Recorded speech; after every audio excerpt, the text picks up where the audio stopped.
జనకమ్మా, జనకమ్మ తల్లి. పానకాలు ఇదేనా రావటం? అవునమ్మా, పక్కూరు పని మీద వచ్చాను. ఎట్లాగో భోజనం టైం అయింది కదా అని నిన్ను చూసినట్టు ఉంటది, కాస్త చేపలు తిన్నట్టుంటదని వచ్చానమ్మా. చేపల పులుసా? చేపలుసు కాకపోతే చింతకాయ పచ్చనమ్మా. నీ చేత్తో ఏది చేసినా బ్రహ్మాండంగా ఉంటది. అది కాదు, నువ్వు కూర్చోమ్మా. నాకేం కొత్త ఏంటి, నేను వెళ్ళి చూసుకుంటాను కదా.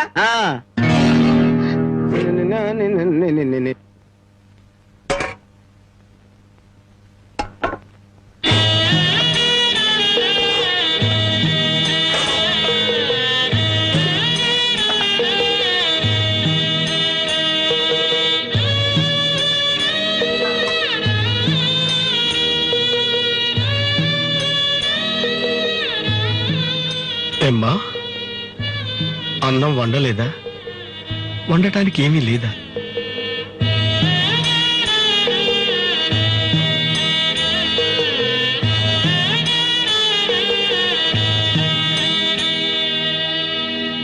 పానకాలు, ఈ విషయం అమ్మా నాన్నకు చెప్పొద్దు. నీకేం తక్కువమ్మా? డబ్బా, ఆస్తుల అన్నీ ఉండి కూడా ఇంత పేదరికం అనుభవిస్తున్నావు. అమ్మా, ఇంత అభిమానం ఉన్న నీ కడుపులో కొడుకుగా పుట్టే అదృష్టం వచ్చే జన్మలైనా ఆ భగవంతుడు నాకు కలగజేయాలని కోరుకుంటున్నానమ్మా. వస్తానమ్మా.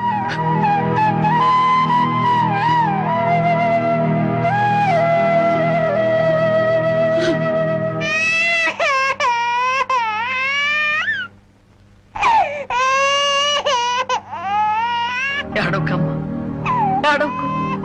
మా అమ్మవు కదా, పక్కింట్లో పాలు అడుగుతావన్నా పరువు పోద్ది. ఎన్నిసార్లు అని అడుగుతావు? ఊరుకమ్మా, ఊరుకు.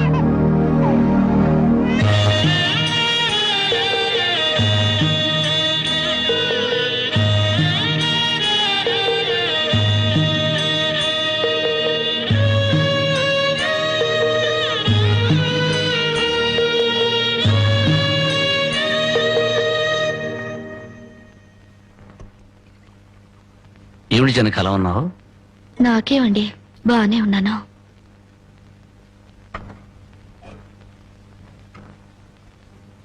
జనకి చేతికి ఏమైంది? అబ్బే ఏం లేదు, ఏదో గీసుకుంది. ఎందుకమ్మా అబద్ధం చెప్తావు? నిజం చెప్పు. నిజమా? అవునరా, నాకు కూడా తెలియకుండా రక్తం అమ్మి డబ్బు తెచ్చింది.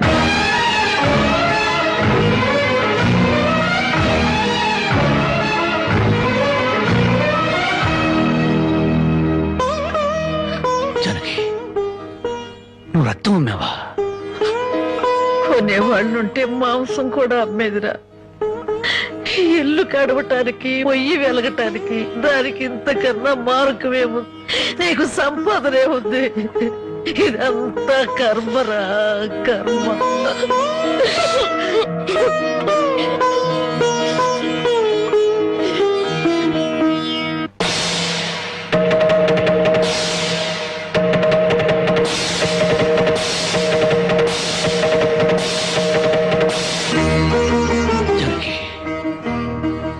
కన్న తల్లి రక్తం పంచి ప్రాణం పోస్తుందంటారు. నువ్వు నీ రక్తం ఆమె నా ఆకలి తీర్చాలనుకుంటున్నా. మా అమ్మ ఎలా ఉంటుందో చూడలేదు, కానీ నేలాగే ఉంటుందని అర్థమైపోయింది. జనకి, ఈ రోజు నుంచి నిజాయితీగా సంపాదిస్తాను. మిమ్మల్ని అందరినీ పోషించుకుంటాను.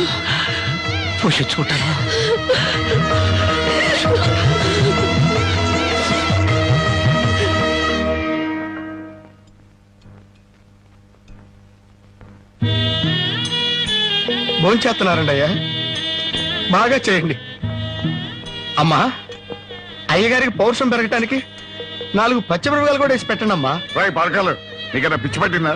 అవునయ్య గారు, జానకమ్మ బతుకు చూసొచ్చాక నాకు నిజంగానే పిచ్చి పట్టింది. మహాలక్ష్మి లాంటి ఆ తల్లి పాత చీరలు కట్టుకుని కళ్ళలో ఆకలిని, కడుపులో బాధల్ని దాచుకుంటూ ఎలా బతుకుతుందో ఒకసారి చూసి రండి అయ్యా. దాని కర్మ చేసుకున్న దానికి అనిపిస్తోంది. బాగా చెప్పారు అయ్య గారు. దూడం తాగితే గేదెలకు కూడా కోపం వచ్చి కొమ్ములతో కుమ్ముతాయి. మనం మనుషులేం కదా, వాటి పౌరుషాలు మనకెందుకులేండి.